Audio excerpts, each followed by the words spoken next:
सम्बन्धी नियमित प्रेस ब्रिफिङमा स्वागत छ। म प्राध्यापक डाक्टर जागीश्वर गौतम। हामी हरेक दिन जस्तै आज पनि नेपालमा कोरोना भाइरसको संक्रमण र प्रभावको पछिल्लो विवरण र विज्ञका साथ उपस्थित भएका छौँ। आज हामीले त्रिवी शिक्षण अस्पतालका मनोचिकित्सक प्राध्यापक डाक्टर सरोज प्रसाद ओझालाई निम्त्याएका छौँ। हामीलाई साङ्केतिक भाषामा सागर सुवेदीले साथ दिइरहनु भएको छ। अब आजको प्रयोगशालाको परीक्षण विवरणतिर लागौँ। विगत 24 घण्टामा हाम्रो 22वटा प्रयोगशालामा 6828 जनाको आरटीपीसीआर विधिबाट नमुना परीक्षण भएका छन्। यस्तै 12112 जनाको आरडीटी परीक्षण गरिएको छ। क्वारेन्टिनमा रहनुभएका व्यक्तिहरूको सङ्ख्या 78639 रहेको छ। आइसोलेसनमा रहेका सङ्क्रमित व्यक्तिहरूको सङ्ख्या 8366 छ।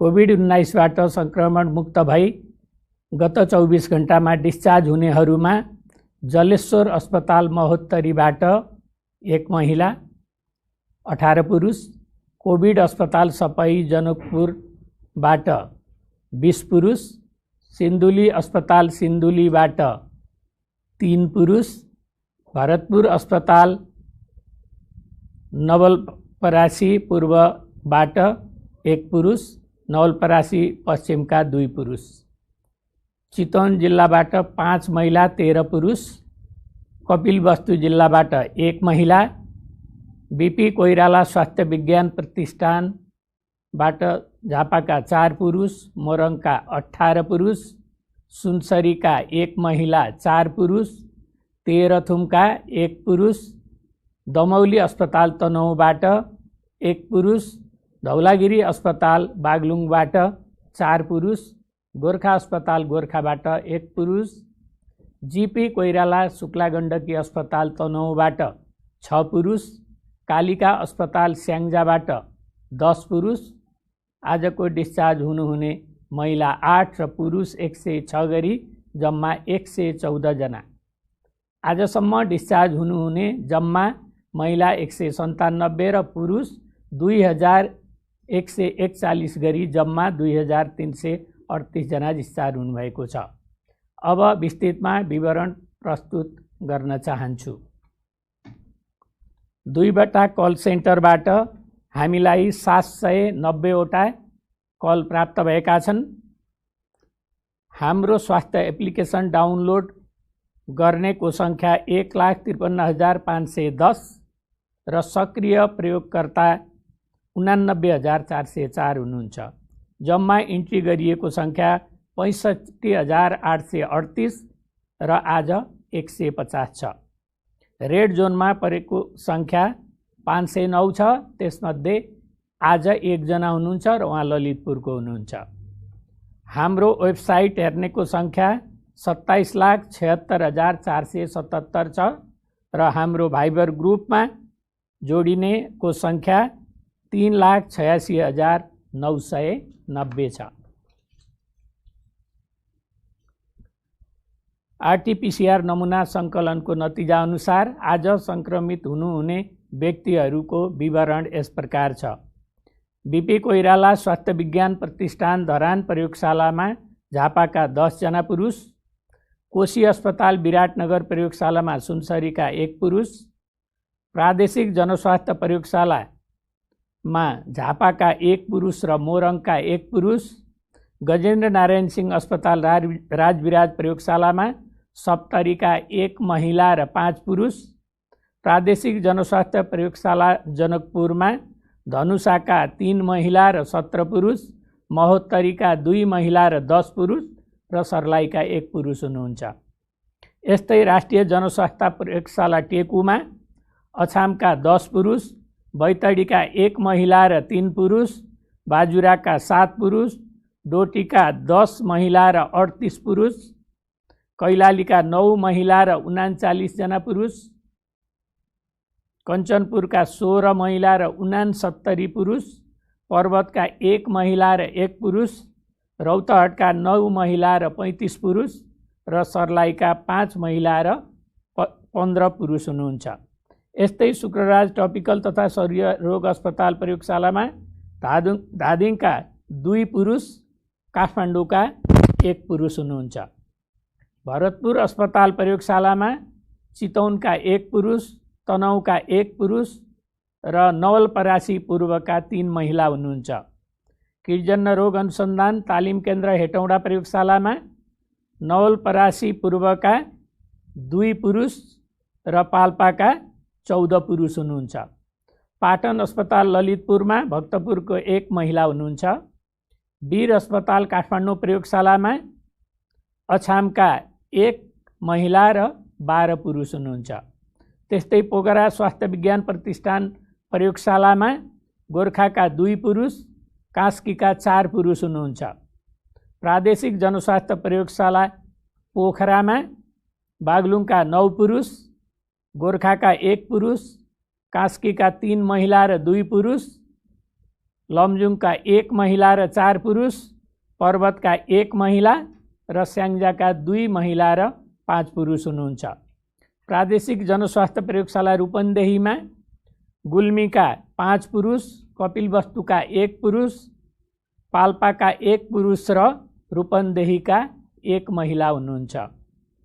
भेरी अस्पताल नेपालगञ्ज प्रयोगशालामा बाँकेका 9 जना पुरुष, बर्दियाका 1 जना पुरुष हुनुहुन्छ। राप्ती स्वास्थ्य विज्ञान प्रतिष्ठान दाङ प्रयोगशालामा दाङका 6 महिला र 70 पुरुष र प्युठानका 10 पुरुष हुनुहुन्छ।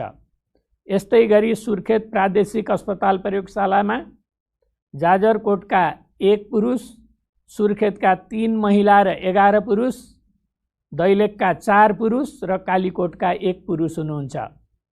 यसै गरी सेती प्रादेशिक अस्पताल धनगढी प्रयोगशालामा कैलालीका 29 महिला र 74 पुरुष, बाजुराका 1 पुरुष र कञ्चनपुरका 1 पुरुष र आजको जम्मा महिला 110 र पुरुष 519 गरी जम्मा 629 सङ्क्रमित हुनुभएको छ र हालसम्म कुल जम्मा 10,728 जना सङ्क्रमित हुनुभएको छ। र आज कोभिड-19सँग सम्बन्धित मानसिक समस्याको बारेमा प्रकाश पार्ने हेतुले हामीले त्रिवी शिक्षण अस्पतालका मनोचिकित्सक प्राध्यापक डाक्टर सरोज प्रसाद ओझालाई हामीले यहाँ निम्ताएका छौँ र डाक्टर साहबले अब यो समस्या सम्बन्धी आफ्नो धारणाहरू प्रस्तुत गर्नुहुनेछ। नमस्कार। कोभिड-19 को महामारीको अहिलेको अवस्था, अहिलेसम्म हामीलाई थाहा छैन यो अवस्था कहिलेसम्म जान्छ। यसले हामी कतिजनालाई सङ्क्रमण गर्न सक्छ र यो सङ्क्रमणको कारणले हाम्रो जीवन के हुन्छ, हाम्रो सामाजिक पारिवारिक जीवन के हुन सक्छ भन्ने कुरा हामी कसैलाई पनि थाहा नभएको वर्तमान परिप्रेक्ष्यको कोभिड-19 को महामारीमा हामीहरू सबैजना एक किसिमको मनोवैज्ञानिक त्रास र डरमा बाँचिरहेको अवस्था चाहिँ छ। सुरुको लकडाउनको समयमा जुन बेलामा महामारी इटलीमा फैलियो, अमेरिकामा फैलियो, चीनमा फैलियो, त्यो बेलाको डर भन्दा अहिले चाहिँ तुलनात्मक रूपमा हामीमा कम भए पनि अझै पनि बहुसङ्ख्यक मानिसहरू यो डर र त्रासको उसमा बाँचिरहेको अवस्था चाहिँ छ। यो डर र त्रासको अवस्थामा आज एकातिर मनोसामाजिक समस्याका कुराहरू विश्व स्वास्थ्य सङ्गठनदेखि लिएर संयुक्त राष्ट्र सङ्घसम्मले पनि सबै राष्ट्रहरूमा कोभिड-19 पछिको महामारी पछिको मनोसामाजिक स्वास्थ्यको बारेमा चर्चा गरिरहेको छ। राज्यहरूले मनोसामाजिक स्वास्थ्यको समस्यालाई कसरी एड्रेस गर्ने भनेर चाहिँ एक किसिमको नोटिस पनि दिएको अवस्था छ। अमेरिकामा त यो कोभिड क्राइसिस पछिको मेन्टल हेल्थ क्राइसिस भनेर पनि एक किसिमले फोरकास्ट गरिसकेको अवस्था छ भने आज हाम्रो नेपालमा पनि नेपाली दाजुभाइ दिदीबहिनीहरू पनि एक किसिमको मनोसामाजिक डर त्रासबाट गुज्रेको अवस्थामा विशेष गरेर पछिल्लो यो लकडाउन पिरियडमा अहिले पत्र पत्रिकामा जुन देखिरहेका छौँ हामीहरूकोमा आत्महत्याको दर बढ्यो भनेर जुन किसिमको एउटा फ्याक्टहरू तथ्याङ्कहरू बाहिर निस्किएको अवस्था छ, त्यो बारेमा हामीले अहिले सचेत हुनु धेरै जरुरी किन छ भने विशेष गरेर 15 देखि 40 वर्षका युवा युवतीहरू, विशेष गरेर युवाहरू नै आज यो आत्महत्याबाट मरण भएको अवस्था देखिन्छ विश्वभरि नै। त्यसैले आज हामी साँच्चै नै यो मनोसामाजिक समस्या, विशेष गरेर अब आउने दिनमा हुने डिप्रेसनहरू, यो एन्जाइटी डिसअर्डर भन्छ, पोस्ट ट्रमेटिक स्ट्रेस डिसअर्डर भन्छ, यो विभिन्न किसिमको समस्याहरूले गर्दाखेरि आत्महत्याको सङ्ख्या बढ्ने क्रम चाहिँ छ। नेपालमा पनि पार्लियामेन्टदेखि लिएर पत्र पत्रिकामा यो आत्महत्याको दर वृद्धि भयो भन्ने जुन तथ्याङ्क छ, हामीले कोभिड-19 भन्दा अगाडिको तथ्याङ्कलाई हेऱ्यौँ भने नेपालमा हरेक दिन 13 देखि 15 जनाले आत्महत्या गर्ने गर्थ्यो भने अहिले आएर यो चाहिँ हरेक दिन चाहिँ 17-18 जनामा करिब 20% मात्र बढेको अवस्था छ। विश्वमा हेऱ्यौँ भने चाहिँ हरेक 40 सेकेन्डमा एकजनाले आत्महत्या गर्छ। कोभिड-19 अगाडिको कुरा गर्दैछौँ। र अमेरिकामा हेऱ्यौँ भने हरेक 11 मिनटमा एकजनाले आत्महत्या गरेर मरण गर्छ। इन्डियामा हरेक 2 मिनटमा एकजनाले मरण गर्छ आत्महत्याबाट भने नेपालमा हरेक दिन 15 जनाको हाराहारी भएको बेलामा अहिले करिब 20%ले आत्महत्याको दर वृद्धि भएको देखिन्छ। यस तथ्याङ्कलाई मध्यनजर राखेर अब हामीले विशेष गरेर यो युवा युवतीहरू 20 देखि 40 वर्षका उमेरका युवा युवतीहरूमा विशेष गरेर अझ क्वारेन्टाइनमा बसेको अवस्था, आइसोलेसनमा बसेको अवस्था र घर घरमा लकडाउनमा बसेको अवस्थाले यो मनोसामाजिक समस्याहरूमा एक किसिमको नकारात्मक प्रभाव परेर डिप्रेसन बढेर आत्महत्या गरेको देखिन्छ।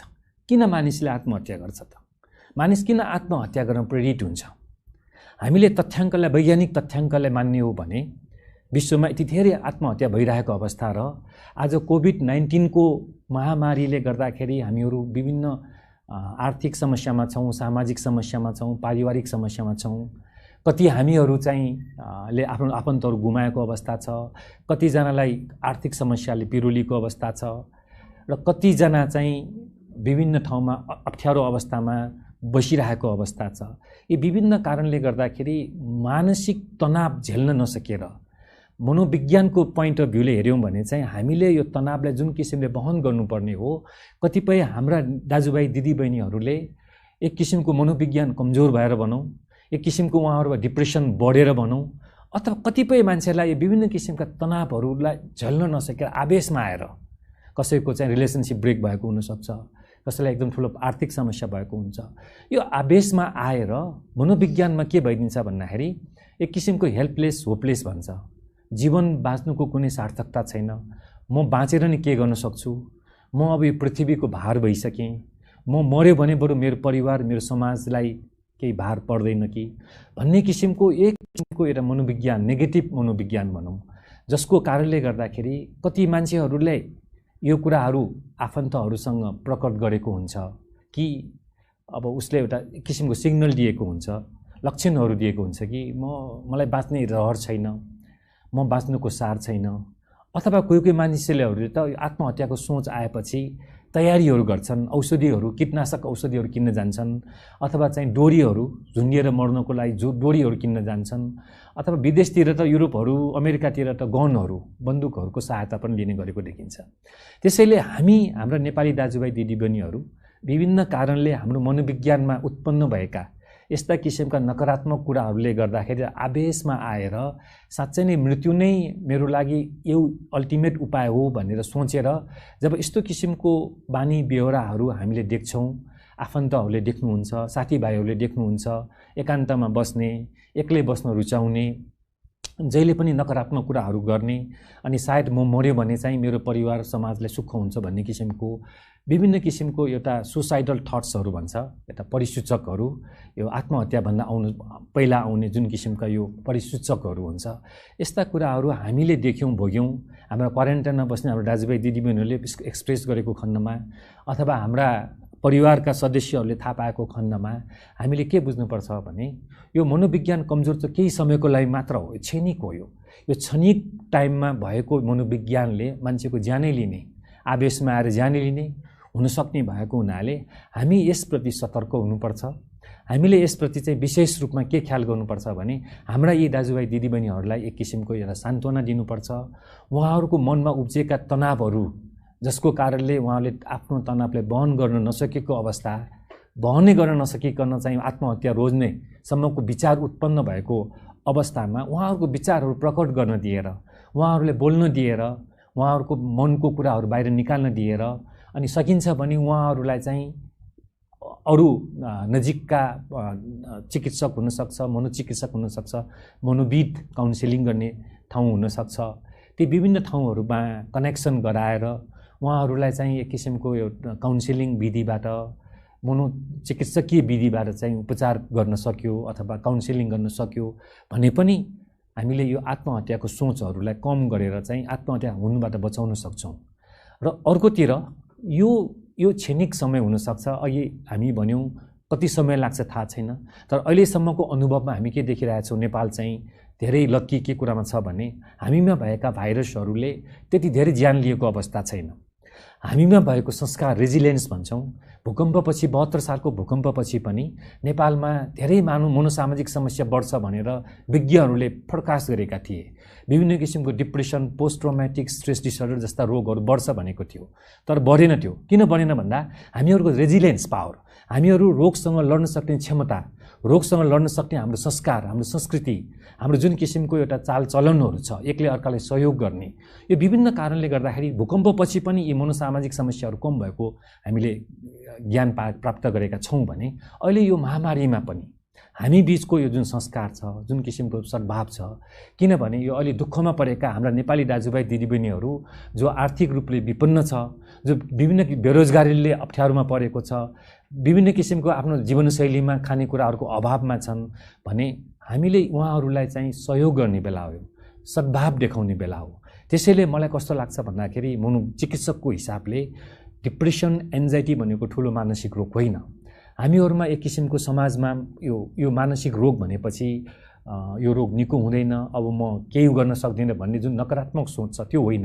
अहिले यस्तो खालको डिप्रेसन, अझ विशेष गरेर महामारीबाट उत्पन्न भएको रियाक्टिभ डिप्रेसनलाई त बिना औषधि पनि ठिक गर्न सकिन्छ अथवा केही समयको औषधिले पनि ठिक गर्न सकिन्छ। त्यसैले अहिले हाम्रो अहिलेको समय भनेको हामीले यो रोगसँग लड्न सक्ने क्षमता वृद्धि गर्ने, एक किसिमको चाहिँ इम्युनिटी पावर वृद्धि गर्नको लागि हामीले स्वस्थ जीवनशैली अपनाउनुपर्छ। विशेष गरेर हामी लकडाउनमा छौँ भने, क्वारेन्टाइनमा छौँ, हामी आइसोलेसनमा छौँ भने हामीले दैनिक जीवनचर्यालाई चाहिँ एउटा रुटिन बनाएर हामी ठिक टाइममा सुत्ने, ठिक टाइममा उठ्ने, एक दिनमा 7 देखि 8 घण्टा सुत्न सक्यौँ भने हाम्रो शरीरमा एक किसिमको रासायनिक मेलाटोनिन भन्ने रासायनिक पदार्थले हाम्रो इम्युनिटी पावर बढाउन सक्छ। हामीले सन्तुलित खानेकुरा खायौँ, विशेष गरेर भिटामिन सीहरू र घाम, भिटामिन डी प्राप्त गर्ने, भिटामिन सी खाने, मल्टिभिटामिन के अरे यो फलफुलहरू खाने, सागपातहरू खाने, सन्तुलित खाना खाने, यसले पनि रोगसँग लड्न सक्ने इम्युनिटी पावर बढाउन सक्छ। हामीले दैनिक एक्सर्साइजहरू, योगाहरू, मेडिटेसनहरू जसले के गर्छ भन्दाखेरि हाम्रो शरीरभित्र उत्पन्न हुने नकारात्मक हर्मोनहरू, विशेष गरेर कोर्टिसोल हर्मोन भन्छ, एड्रेनालिन हर्मोन भन्छ, जसले हाम्रो ब्लड प्रेसर हाई गर्न सक्छ, हाम्रो सुगर हाई गर्न सक्छ, भोलि गएर हामीले शारीरिक स्वास्थ्यको कम्प्लिकेसन हुनसक्छ। ती चिज कन्ट्रोल गर्नलाई पनि हामीले व्यायामहरूले नियमित बनाऊँ, सन्तुलित खानेकुरा खाऊँ, धेरै नकारात्मक न्युजहरू हेरेर मनोबल कमजोर नगरौँ, आत्मबललाई वृद्धि गरौँ, हाम्रो साइकोलोजीलाई स्ट्रङ बनाऊ, मनोविज्ञानलाई स्ट्रङ बनाऊ। हामीले यो कोरोना भाइरस लागिहाल्यो भने पनि हामीले यसको राम्रो पक्ष भनेको 80% भन्दा बढी त आफै एसिम्प्टोमेटिक र के लक्षण नै आउँदैन। बाँकी 20%मा पनि कमसेकम 15% हाम्रा यो बिमारीहरूले चाहिँ हामीले त्यति ठुलो असर पनि पर्दैन। त्यसैले हामीले लागिहाल्यो भने पनि हामी एउटा सेल्फ आइसोलेसनमा बस्ने, हामीले क्वारेन्टाइन सेल्फ आइसोलेसन डिसिप्लिनलाई फलो गर्ने, दैनिक जीवनयापनलाई चाहिँ एकदमै सुचारू बनाउने, खानपिनको कुराहरूमा, मेडिटेसनका कुराहरू, योगाका कुराहरूमा पनि हामीले मेन्टेन गर्ने, हामी अलिकति फ्री टाइममा रिल्याक्सेसन पनि गर्ने, आजभोलि युट्युबबाट पनि हेर्न सक्छौँ। यी विभिन्न किसिमका एउटा स्वस्थ जीवनशैली अपनाएर हाम्रो जीवनलाई पोजिटिभ साइकोलोजी, पोजिटिभ मनोविज्ञानको विकास गरेर जति पनि नेगेटिभ नकारात्मक सोचहरू आएका हाम्रा नेपाली दाजुभाइ दिदीबहिनी जुनसुकै अवस्थामा छ उहाँहरूलाई पनि हामीले उहाँहरूको सान्त्वना, उहाँहरूलाई सहयोग, पारिवारिक सपोर्ट, सामाजिक सपोर्ट दिएर हुन्छ त्यो गरौँ। र राज्यलाई पनि रिक्वेस्ट गर्छु, हाम्रो राज्यलाई, नेपाल सरकार स्वास्थ्य मन्त्रालयमा रिक्वेस्ट गर्छु कि अब समय आइसक्यो, सुसाइड, आत्महत्या रोकथामको लागि राष्ट्रिय रणनीति ल्याउनु पर्यो र विशेष गरेर हटलाइनहरू, यो 24 घण्टा हटलाइनहरू उपलब्ध गराएर हाम्रा यी दाजुभाइ दिदीबहिनीहरूलाई आपद विपद पर्यो, आत्महत्याको सोच आयो भने यो काउन्सिलिङ विधि हुनसक्छ। त्यस उहाँहरूलाई चाहिँ एक किसिमको रिल्याक्सेसन टेक्निकका कुराहरू हुनसक्छ। सर्टेन ठाउँहरूमा जस्तै हाम्रो शिक्षण हस्पिटलमा, टिचिङ हस्पिटलमा अनि सर्टेन हस्पिटल, पाटन हस्पिटल, एनजिओहरूले पनि हटलाइनहरू सुरु गरेको छ। यसलाई अलि व्यवस्थित पारौँ, 77 जिल्लामा चाहिँ यो खालको हटलाइन सर्भिसहरूले पुरा गरौँ। हामीले त्यहाँ हाम्रा नेपाली दाजुभाइ दिदीबहिनीहरूलाई कम्युनिटीमा चाहिँ यो सम्बन्धी तालिम प्राप्त दिएर यो क्वारेन्टाइनमा बसेका हाम्रा नेपाली दाजुभाइ दिदीबहिनीहरू, आइसोलेसनमा बसेकाहरू र घर घरमा बसेकाहरूलाई हामीले यो आत्महत्या रोकथाम सम्बन्धी जनचेतना फैलाउने कुराहरू गरौँ। यो प्रिभेन्सन, यो रोकथाम हुन सक्ने विषय हो। हामी सबैजना मिलेर रोकथाम गर्न सक्छौँ। त्यसैले हामीले स्वस्थ जीवनशैली अपनाउँ, सकारात्मक सोचको विकास गरौँ। कसैलाई पनि आत्महत्याको सोच छ भने हाम्रो त्रिवी शिक्षण हस्पिटलदेखि लिएर विभिन्न ठाउँमा हटलाइनहरू छ। नेपाली दाजुभाइ दिदीबहिनीहरूले नेपालभरिबाट, नेपाल बाहिरबाट पनि हाम्रा मनोचिकित्सक साथीहरू छन्, मनोविदहरू छन्। उहाँहरूले टेलिफोनबाट कन्ट्याक्ट गर्नुहोस्, कसरी स्वस्थ जीवन अपनाउने कुराहरू सल्लाह गर्नुहोस्, काउन्सिलिङ चाहिन्छ भने काउन्सिलिङ लिनुहोस्। म प्रतिज्ञा गर्न सक्छु हाम्रो सबैजना साथीहरू, हाम्रा यो प्रोफेसनहरूले यसमा हामीहरूले सक्दो प्रयास गर्नेछौँ। त्यसैले कसैलाई चाहिँ मनोसामाजिक समस्या आयो, कसैलाई आत्महत्याको सोच आयो, अब यो आएपछि मेरो जीवन बर्बाद हुन्छ भन्ने सोच नगरिकन हामी आज राज्य, समाज, परिवार, विश्व नै यो कोभिड-19 को लडाइँमा छौँ। त्यसैले हामी सबैजना मिलेर यो लडाइँमा हामीहरूले उत्तीर्ण सफल हुनु जरुरी छ। स्वस्थ जीवनशैली अपनाउँ, सकारात्मक सोचको विकास गरौँ, आत्मबललाई बलियो बनाऊ। यसो गर्न सकेको खण्डमा हामीले धेरै कुराहरू, आत्महत्यादेखि मनोसामाजिक समस्यालाई हामीले नियन्त्रण गर्न सक्छौँ, रोकथाम गर्न सक्छौँ, उपचारबाट कम गर्न सक्छौँ। हस् त नायक साहब, धन्यवाद छ यहाँलाई। र म अगाडि बढ्न चाहन्छु र एउटा क्रियाकलापको बारेमा म यहाँ भन्न चाहन्छु। कोभिड-19 को सङ्क्रमण बढिरहेको यो बेलामा विद्यालयहरू समेत बन्द भएका छन्। कतै आफन्त कहाँ वा घुम्न जाने समेत उपयुक्त समय होइन यो। घरमै बस्दा टेलिभिजन हेरिरहेर वा कोभिडका बारेमा मात्रै सुनिरहेर बालबालिकाहरूले आफ्ना तनावलाई फरक फरक तरिकाले व्यक्त गरिरहेका हुन्छन्। जस्तै अभिभावकहरूसँग टाँसिरहने, चिन्ता गर्ने, रिसाउने, झर्को मान्ने, ओछ्यानमा पिसाब फेर्ने आदि बानी व्यवहारहरू देखाइरहेका हुन सक्दछन्। बालबालिकाका यस किसिमका व्यवहारहरूलाई सहज र सहयोगी तरिकाले व्यवस्थापन गर्नुपर्दछ। उनीहरूको जिज्ञासालाई सुनिदिने, माया ममता देखाउने, सँगै खेल्ने, एक्लो महसुस हुन नदिने गर्नुपर्दछ। सम्भव भएसम्म तालिकाबद्ध रूपमा तनावमुक्त भई सृजनात्मक काममा व्यस्त बनाउनका लागि तालिका बनाएर अभ्यस्त बनाउने गर्नुपर्दछ। बालबालिकाहरूको उमेरअनुसार उनीहरूको भाषामा तथ्यहरू बुझ्ने, बुझाउने कामहरूमा समय दिनुपर्दछ। र हाम्रो एउटा अनुरोध पनि छ आज, कोरोना भाइरसको सङ्क्रमणको समयमा बालबालिकाहरूको तनाव व्यवस्थापनका सन्दर्भमा स्वास्थ्य तथा जनसङ्ख्या मन्त्रालयको अनुरोध छ। जस्तो विश्वव्यापी र नेपालमा पनि व्यापक रूपमा फैलिरहेको कोभिड-19 को महामारी विरुद्ध अग्रपङ्क्तिमा रहेर उपचारमा खटिने स्वास्थ्य सेवा प्रदायकहरूको लागि कोभिड-19 सम्बन्धी ज्ञान प्रदान र सिप विकास गरी गुणस्तरीय स्वास्थ्य सेवा प्रवाह गर्न सक्षम बनाउने उद्देश्यले राष्ट्रिय स्वास्थ्य तालिम केन्द्रले विविध तालिम सामग्रीहरू विकास गरी तालिमहरू सञ्चालन गरिरहेको छ। स्वास्थ्यकर्मीहरू तथा महिला स्वास्थ्य स्वयंसेविकाहरूको लागि कोभिड-19 सम्बन्धी मोबाइल बेस ट्रेनिङ प्याकेज तयार गरी तालिम सञ्चालन भइरहेको छ।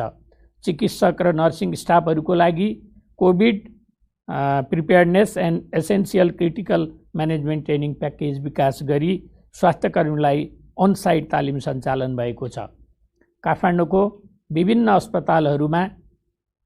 अस्पतालका चिकित्सक तथा नर्सिङ स्टाफहरूलाई COVID preparedness and essential critical care management तालिम सञ्चालन भएको छ। त्यस्तै कोभिड-19 को केस इन्भेस्टिगेसन र कन्ट्याक्ट ट्रेसिङको लागि तालिम प्याकेज तयार भई मिति 2077 असार 11 देखि केन्द्र, प्रदेश र स्थानीय तहमा तालिम सञ्चालनको तयारी भएको छ। र आज कुनै पनि सङ्क्रमितहरूको मृत्यु नभएको जानकारी गराउँदै आजको यो कोभिड-19 को प्रेस ब्रिफिङ यहीँनिर अन्त गर्दछु। धन्यवाद। नमस्कार।